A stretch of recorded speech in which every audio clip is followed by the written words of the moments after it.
Bonjour à tous, l'histoire du vase de Soissons. Vous en avez sûrement déjà tous entendu parler, mais connaissez-vous son histoire?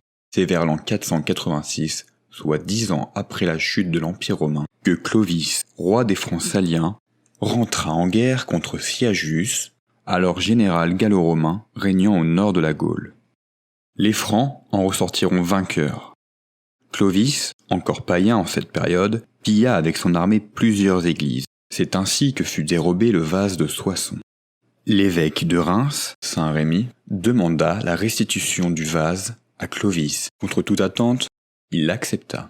Le partage du butin de guerre se faisant à Soissons, Clovis demanda à ses guerriers d'avoir en plus de sa part le fameux vase. Ils acceptent et lui répondit « Tout ce que nous voyons ici est à toi, glorieux roi, et nous sommes nous-mêmes soumis à ton autorité. Agis maintenant comme il te plaira. Personne ne peut te résister. » Mais quand soudain, un soldat brandit sa francisque et frappa le vase en lui disant « Tu ne recevras que ce que le sort t'attribuera vraiment. » Tout le monde fut stupéfié.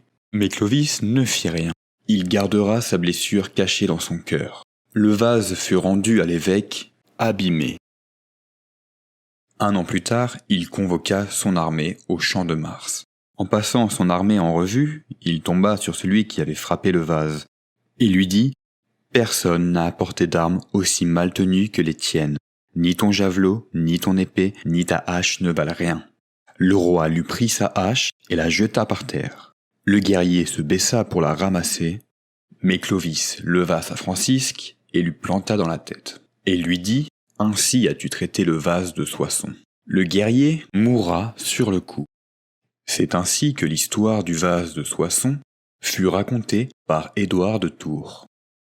Quelques années plus tard, un 25 décembre, entre 496 et 506, l'évêque Saint Rémy, à qui il avait rendu le vase, baptisera Clovis ainsi que 3000 de ses guerriers. C'est ainsi que se termine cette vidéo. Si elle vous a plu, n'hésitez pas à vous abonner et à mettre un like. Et je vous dis à bientôt.